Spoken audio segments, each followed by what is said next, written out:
महादेव. तर आता आपण राजदिंडी मार्गावरती आलोय. आपण आता किल्ल्याच्या तटबंदीच्या बाहेर आहोत.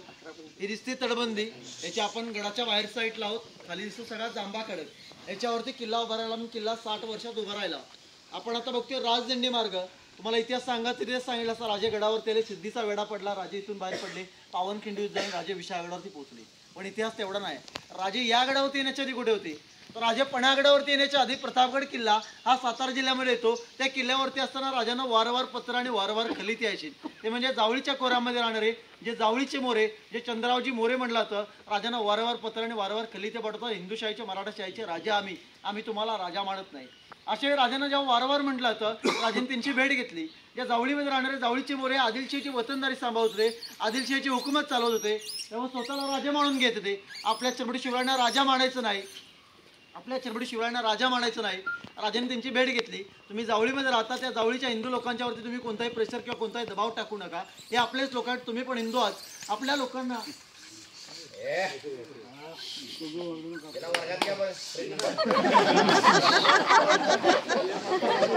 गेला वर्गात घ्या म्हटल्यावर झाडा जाऊन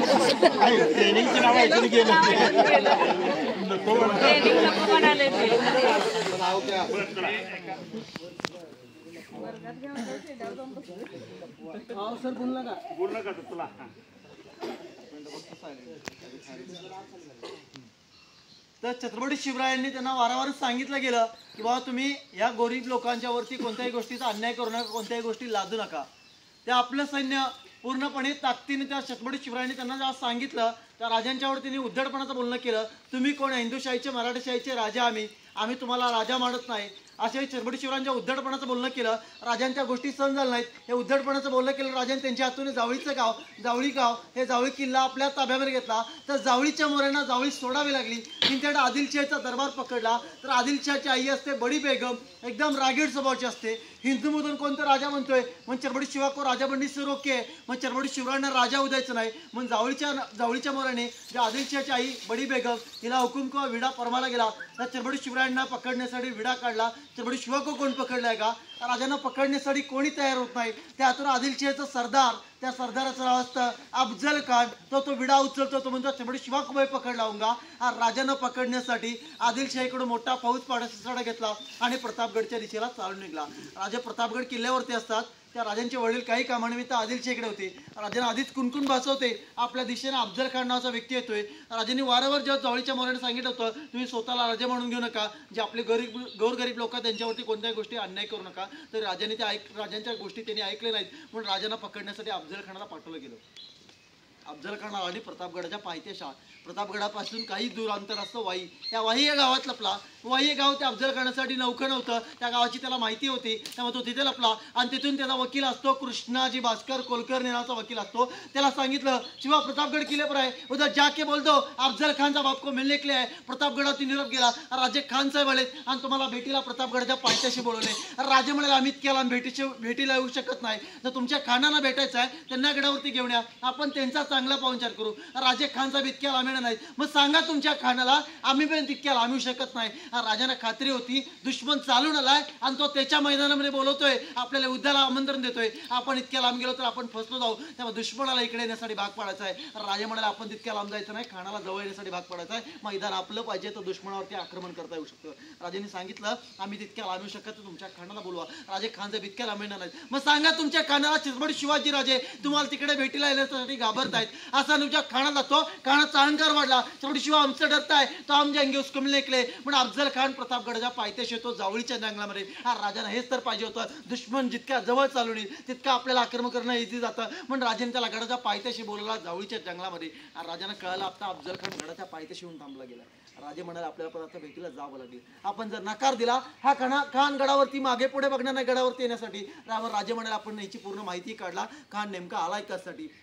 राजांना पक्की बातमी लागते, खाल भलतं कसाडी नाही तर चक्क तुम्हाला मारण्यासाठी आलाय. राजे म्हणाले आपण पण जाऊ की तयारीशीर. तेव्हा खानाची पूर्ण माहिती घेतली, तारीख ठरवली. 10 नोव्हेंबर 1659. जाताना कोणाला घेऊन जायचं तर राजांनी एक अंगरक्षक निवडला. त्या व्यक्तीचं नाव तर जीवामाला. अफजल खानाचा अंगरक्षक सय्यद बंडा. राजे 10 नोव्हेंबर 1659 साली गडाच्या पायथ्याशी जाताना राजे पूर्ण तयारीशीर गेले. जाताना बिचवा जे वाघनक आणि अंगावरती चिलकत घालून राजे अफजल खानाच्या भेटीला गेले. आणि अफजल खानाच्या भेटीला जाताना आऊसाहेबांनी सांगितलं होतं, शिवबा तुम्ही खानाच्या भेटीला चाललात पण पूर्ण काळजीपूर्वक जा. अफजल खान दगा करणारा माणूस आहे. याच्यातून तुमचे थोरले बंधू मारले होते, त्यांचं नाव होतं संभाजी. त्यांना मारणारा व्यक्ती म्हणजे अफजल खान होता. राजे म्हणे आपल्याला पण पूर्ण तयारीशी जायचं आहे. आणि राजे जेव्हा गडाच्या पायथ्याशी गेले, मोठा शामेला बांधला असतो. त्या शामेलामध्ये अफजल खान 7.5 फुटाचा, राजे आपले 4.5 ते 5 फुटाचे. अफजल खान आलिंगन दिलं. आव शिवा आगळे लग जाओ. राजांना हसत हसत कवळ्यामध्ये बोलवलं. पण राजाला माहिती होतं हा दगा करणारा माणूस आहे. हा 32 जाताचा बोकड अफजल खान चालून आलाय. यानं जर दगा केला त्याला इथेच फाडायचं आणि मागे परतायचा, आपला मागचा बदला आणि भेट पूर्ण होईल. राजा भेटीला गेले.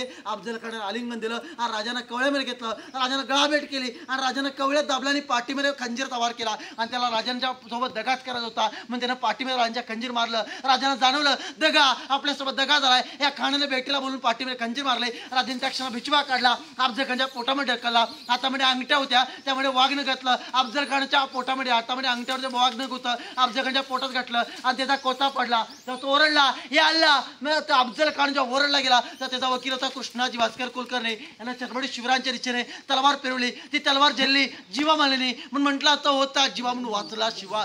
राजे त्या ठिकाणी बचावले गेले. पण राजे जेव्हा सय्यद बंडासोबत दानपट्टा फिरवतात, दानपट्ट्यामध्ये राजांचा जिरड बुडला आणि कपाला जखम झाली. सय्यद बंडाचा हवेतल्या तोडला गेला. त्यात अफजल खान पळून चालला होता. त्या आऊसाहेबांनी सांगितलं होतं नुसतं त्या अफजलला मारायचं नाही, त्याचा मुंडका घेऊन माझ्याकडे यायचं. ती सगळी लढाई फाजल खानाने बघितली होती. अफजल खान पालखीत बसून पळून चालला. त्या संभाजी कावजी बाकी सैनिकांनी खानाचा पिछा केला. त्या खानाचा मुंडका कापलं आणि थेट आऊसाहेबांच्या पायावरती लढवलं. हत्तीसारखा अफजल खान राजाने फाडले गेलाय. राजे म्हणतात नुसता हत्तीसारखा अफजल खान नाही, तो हत्तीसारखा अफजल खान म्हणजे आदिलशेचा सरदार आहे. आदिलशेचा हुकमेक काय, आपल्या हातून एक दुश्मन फाडले गेलेला आहे. अफजल खान मारले गेलाय, तेव्हा आदिलशाही डगमगले गेलेला आहे. आपल्या दिशेने हजारोने तर लाखोच्या फौजाने दुश्मन लोक तुटून पडतील. आपल्याला हा किल्ला सोडून लांबचा किल्ला शोध घ्यावा लागेल, ज्या किल्ल्याच्या आसपास लोक नाही. माझ्या शेतकरी बांधवांचे घरड आहेत आणि शेतीवाडी असेल तर माझ्या शेतकरी लोकांचं नुकसान आणि येताना दुश्मन आसपासची गावं लुटत येणार. माझ्या आई बहिणीचे अब्रू आहेत आणि शेतकरी लोकांचे घरांची उद्ध्वस्त होणार. मग राजे म्हणाले किल्ल्याला आसपास लोक असतील का, किल्ला लागून किल्ला नाही, तो किल्ला लांब असेल तर चालेल, असा किल्ला शोध घ्या. राजांनी कोल्हापूर, सांगली, सातारा हा सगळा प्रांत आपल्या स्वराज्यात सामील केला. आणि 18 दिवसांतर हा पन्हाळा किल्ला आदिलशाहीकडून जिंकला आणि किल्ल्याला नाव दिलं गेलं किल्ले पन्हाळगड. राजाने 18 दिवसांतर किल्ला जिंकला. राजे म्हणतात काही दिवस काही महिने या गडावरती थांबावं लागेल. आपण अफजल खानाला मारले आणि हा किल्ला आदिलशाहीकडून जिंकलाय. याचा बदला घेण्यासाठी कोण ना कोण तर आपला नक्की पिछा करसेल. राजे म्हणतात काही दिवस काही महिने आपल्याला पन्हाळगडावरती थांबावं लागेल. आपला बदला घेण्यासाठी कोण ना कोणतरी आपला पिछा करतोय. राजे म्हणतात कोणतरी पिछा करतो, त्यामुळे काही या गडावरती थांबायचं आहे. राजा गडावरती थांबतात. पण राजांचा बदला घेण्यासाठी आदिलशाही दरबारात अफजल खानाचा मुलगा फाजल खान हा गिडगिड असतो. मेरा अब्बू का बदला मला चाहिए, तर म्हणजे शिवा को जिंदा मुर्दा पकड के लाओ, मेरे को शिवा चाहिए. राजांना पकडण्यासाठी सिद्दीजोहर नावाचा व्यक्ती निवडला. सिद्दीजोहर आफ्रिकन असतो आणि त्याचा जावई सिद्दी मसूद यांना 40,000ची फौज दिली आणि सांगितलं शिवा को पकडना चाहते तो शिवा पन्हाळा किल्ले पर आहे. हे 40,000 फौज दिली की ज्यावर पन्हाळा किल्ले को घेर के भेटलं. मग 4 महिन्यानंतर गडाला वेढा पडला. 2 मार्च 1660 राजे गडावरती असतात. 1000 ते 1200ची फौज आहे आणि 40,000च्या फौजेने गडाला वेढा पडला. राजे गडावरती अडकले गेले. राजे म्हणाले आपल्या साईडला 1000 ते 1200ची फौज आहे आणि खालून 40,000ची फौजेने गडाला घेरले गेलेला आहे. तर आपल्याला काही दिवस काही महिन्या गडावरती राहणंच चांगलं आहे. आपण जितके ज्या दिवस गडावरती राहू तेवढा त्रास सिद्धीला होईल. आणि सिद्धी जेवढं धान्य धुन्य घेऊन आलाय, हे धान्य धुन्य संपलं की तो निघून जाईल. इतक्या लोकांची राहण्याची खाण्याची व्यवस्था सिद्धीकडून होणार नाही. त्यामुळे सिद्धी जास्त काळ टिकावं लागणार नाही. आणि तोंडावरती पावसाचे दिवस आहेत, अजून जास्तीत जास्त 2 महिने थांबेल आणि गडाचा वेढा सोडून निघून जाईल. आणि इतक्या लोकांची खाण्याची आणि राहण्याची व्यवस्था झाली सिद्धीने कंटाळून वेळा सोडून निघून जातील, तेव्हा आपण गडावरून बाहेर पडू. राजांनी सांगितलं आपण काही दिवस काही महिन्या गडावरती थांबणंच चांगलं आहे. राजे वाट बघतात वेढा रिंगायची. पहिले 4 महिने झालेत आणि सिद्धीजोहरचा वेढा राजांनी वाट बघितली. 1 महिना, 1.5 महिना, 2 महिने, 2.5 महिने, 3 महिने, 3.5 महिने, अखेर का 4.25 महिने झाले. पण गडाचा वेढा जसाच्या तसा राजांच्या लक्षात आलं. आपण जितके ज्या दिवस राहत चाललोय तेवढा वेढा कडक होत चाललाय, वेढा पुढे सरकत चाललाय. गडावरती भरलेली कोठार रिकामी होत आलेत. गडावरती येणार रसद, गडावरती येणार धान्य साठा हा सिद्धीने रोखलाय. मग माझं सैन्य सैन्य खाणार काय? गडावरचं धान्य साठा संपला, सैनिकांच्या वरती उपासमारीची वेळ येणार आणि तोंडावरती आता पावसाचे दिवस आहेत. पाऊस वाढत गेला तर गडावरून बाहेर पडणं मुश्किलच होईल. राजे म्हणाले किल्ला लवकरात लवकर सोडावा लागेल. आपल्याला वाटलं होतं एक दोन महिन्यात वेळा निघेल, पण आज जूनचा महिना संपत आला, पाऊस तर वाढत चाललाय. त्याच्या आधी हा किल्ला लवकरात लवकर सोडावा लागेल आणि येणार संकट मोठं आहे. जर गडावरचं धान्य साठा संपला तर सैन्य उपाशी मेले जाईल, भूक मेले जाईल. राजे म्हणाले आपण किल्ला लवकरात लवकर सोडावा लागेल. यासाठी राजांनी सिद्धेश्वरला भेटीसाठी पत्र दिलं. गणिमी कवा सिद्धेश्वरला पत्र दिलं, त्या सिद्धेश्वरने भेटीला नकार दिला. राजाने हत्तीसारखा अफजल खान 2 मिनिटांमध्ये पडला असतो. मी गडावरती गेलो तर माझी हालत काय होईल या भीतीने सिद्धेश्वर नकार दिला. राजाने दुसऱ्यांदा पत्र पाठवलं तरी सिद्धीचा नकार. राजाने तिसऱ्यांदा पत्र पाठवलं, त्यामुळे तहच्या वाटाघाटीचा उल्लेख केला. या गडावरून जर आम्ही सुरक्षित बाहेर पडलो, त्यामुळे पन्हा किल्ला छत्रपती शिवरायांच्याकडून सिद्धेश्वरला भेट दिला.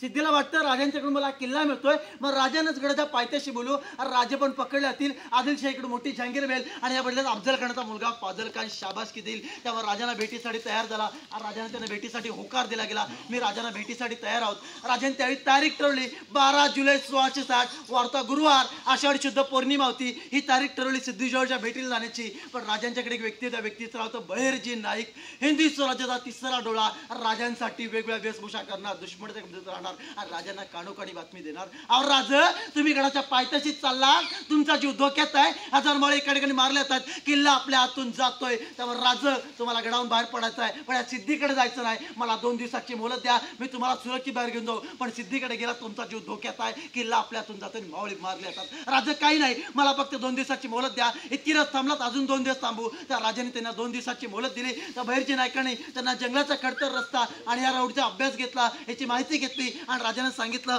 राजा जर आपण इथून बाहेर पडलात, मागे गेले की मसाई देवीची पठार आहेत, ही 7 पठारं ओलडायची. त्यानंतर करपेवाडी, धनगरवाडा, पांढरं पाणी, पावनखिंड आणि मग विशाळगड किल्ला. थोडा लांबचा पल्ला आहे, पण पर्याय नाही आपल्याकडे. आणि सिद्धीकडे गेलं, तुमचा जीव धोक्यात आहे, हजार माळे एका ठिकाणी मारल्या जातात. राजा म्हणाले मला कदापि मंजूर नाही. माझं सैन्य जर एका ठिकाणी मारलं गेलं तर त्यांची जबाबदारी माझ्यावरती आहे, त्यांना सुरक्षितपणे बाहेर घेऊन जाण्याची जबाबदारी माझ्यावरती आहे. त्यामुळे या मार्गाचा आपण विचार करू. राजाने सांगितलं गेलं आपण या मार्गावर बाहेर पडू. मग सिद्धेश्वरकडे जाणार कोण? आणि सिद्धेश्वरचं तारीख ठरवली 12 जुलै 1660, वार्ता गुरुवार, आषाढी शुद्ध पौर्णिमा होती.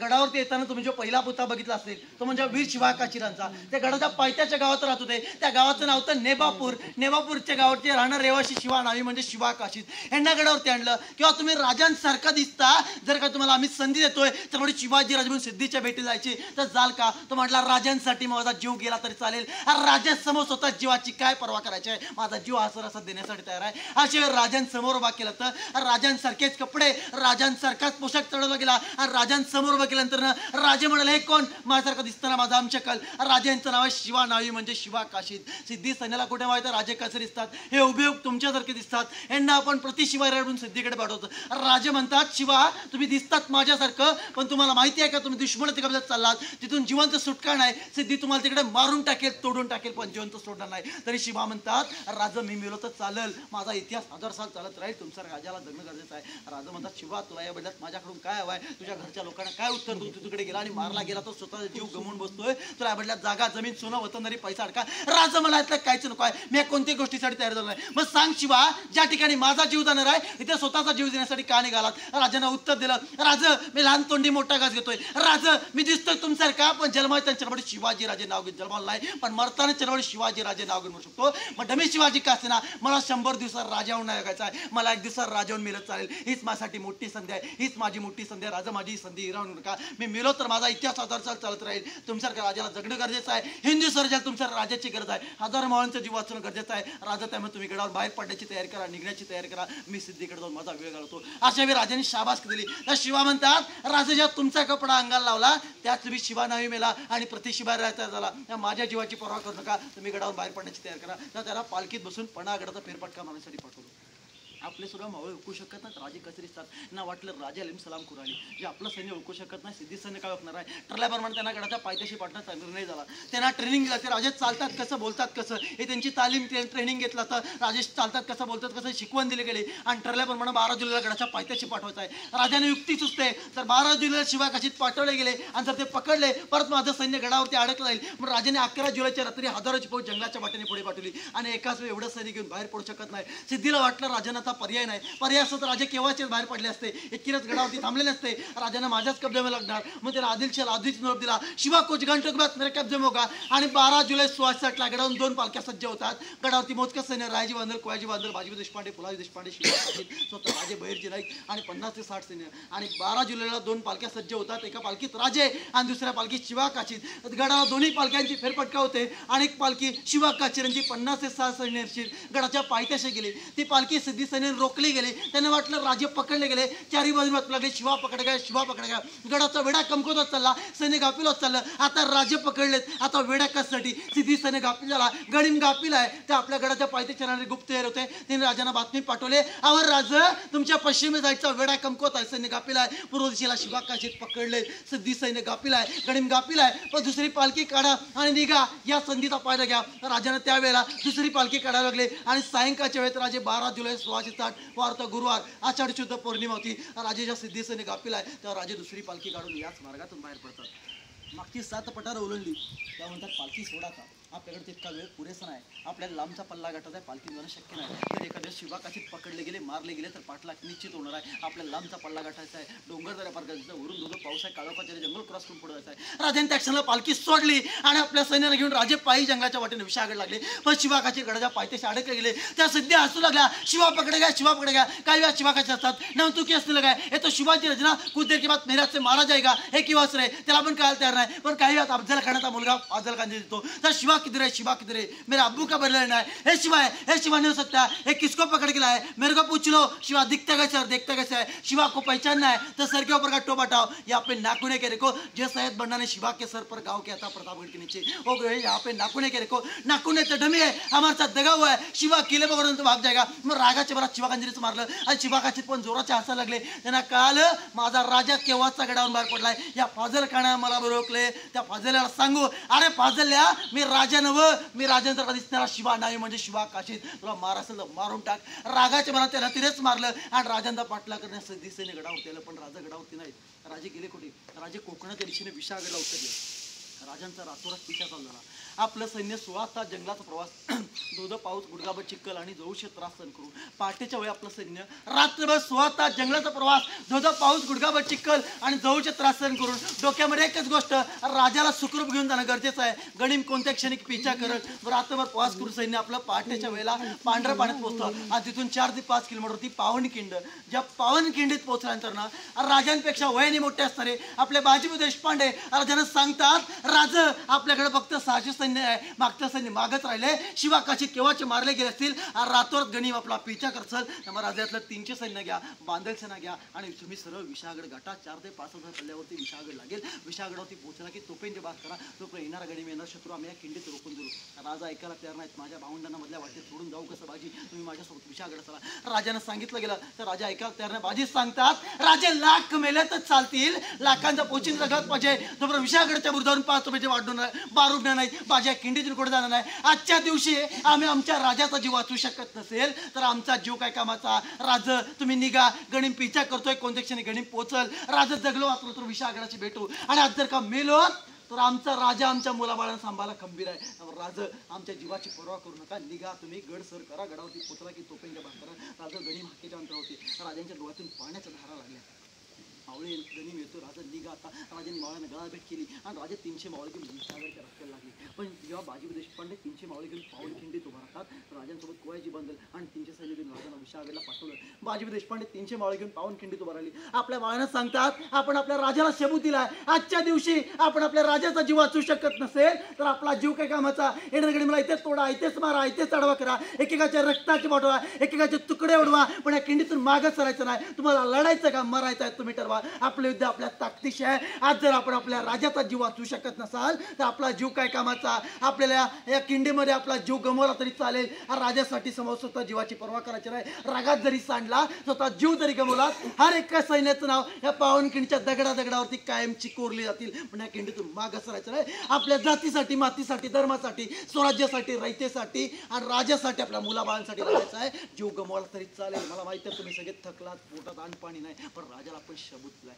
आपलं सैन्य पूर्ण ताकदीने धैर्याने शौर्याने खिंडीमध्ये उभं राहतं. आज जीव गेला तरी चालेल पण राजासमोर स्वतः जीवाची पर्वा करणार नाही. आपलं सैन्य पूर्ण धैर्याने शौर्याने खिंडीमध्ये उभं राहतं. आपण 300 आहोत. पुढील 40 गडी तो रोखायचा कसा यासाठी मोठमोठे दगडांचे साठे गोळा केले. सिद्धी सैन्य खिंडीत पोहोचला. मोठमोठे दगडाचे आंबले चालू केले. त्या बाजीने सांगितलं होतं राज लाख मेले तर चालतील लाखांचा पोचिन दगडात पाहिजे. 5 रुपयाचे 12 किंवा ते बाजी खिंडीतून कुठे झालं नाही. आपलं सैन्य पूर्ण ताकदीने उभं राहतं. ज्या सिद्धी सैन्य खिंडीत पोहोचला मोठमोठे दगडाचे आंबले चालू केले. काही वेळा दगडाच्या आंबल्यावरती सिद्धी सैन्य रोखलं गेलं पण थोड्या वेळाने युद्ध चालू झालं. तर युद्ध 1 तास 1.5 तास 2 तास 2.5 तास 3 तास 3.5 तास 10 ते 20 फौज आपल्या 300 सैनिकांनी तोडले गेले. सिद्धी सैन्य तसा आडवा उगा कापला गेला. आपलं सैन्य 10 ते 20 फौज 3 ते 3.5 तोडतं. पण सिद्धी सैन्य वाढा लागला. आपलं सैन्य टप्प्याटप्प्याने कमी झालं. काही वेळात राजी बांधल मारले. काही वेळात फुलाजी देशपांडे मारली. आता बाजी देशपांडे बाजींच्या एका हातामध्ये 15 किलो तलवार 230 किलो तलवार अंदाजे होते 59 आणि वधून होते 180 किलो. एवढं दिप्पड सैन्यासमोर जायचं कसं. सिद्धी सैन्य जवळदार घाबरलं. 8-8 10 लढणारे बाजी यांच्या डोळ बिड लालबून डोळे बाजीला लांबून पोट गोळी मारली. अंगावरती तलवारचे घाव टाकले. अक्षर डोक्यापासून पायापर्यंत पायाच्या नकापर्यंत रक्ताच्या दारा लागल्या. तरी बांची दुनिया चालतात. बाजी खाली पडले तरी उठून मारतात. मी लढणार. माझा राजा अजून पोचलेला नाही. अंगाची चाळण झाली चालेल जीव गेला तर चालेल. राजाला शबूत दिलाय. बाजी दुनियात लढतात. तलवारी तुटल्या दानपट्टे लढतात पण मागे येऊन बघत तर माझं सैनिक शिल्लक आहे. अखेरकार राजे 5 मध्ये विषयाकडे पाठ्याशी पोहोचली. तिथे सुभेदार सुर्वेन शिर्केंचा लढा हा वेळा तोडा. माझे बाजी तिकडे मला तोंड देत आहेत. सैन्य तोफांची वाट बघसेल. बाजी अंगाची चाळून करून घेसेल. बाजीना कळले आपण सुखरूप पोहोचले. त्यामुळे तोफांचे मार करायला गेले पण शेवटी लढता लढता काळा चौक आणि शेवटचा गाव बाजींच्या मुडक्यावरती आणि बाजी रक्तात तारत कोसळले गेले. जेव्हा तोफ्यांचे मार होतात बाजी खाली पडले असतात उठून मारतात. राजा पोचलं वाटतं राजे लाख मेले तर चालतील लाखांचा पोचीन लागलाच पाहिजे. आणि बाजीने शेवटचा मुद्रा आणि शेवटचा प्रणाम करून आपला प्रांत खिंडीत सोडला. त्यांच्या आणि सैन्याच्या रक्ताने पावन झाले. मग त्या खिंडीला पावन खिंड पूर्वीचं नाव होतं गोडखिंड. तर 12 जुलै 1660 वार तो गुरुवार आषाढ शुद्ध पौर्णिमा होती. राजांची पालखी 16 तासात गेली. आपल्या त्याला 2 दिवस लागतात म्हणून राज दिंडी मार्ग म्हणतात. तर बोला छत्रपती शिवाजी महाराज जय. छत्रपती शिवाजी महाराज की जय.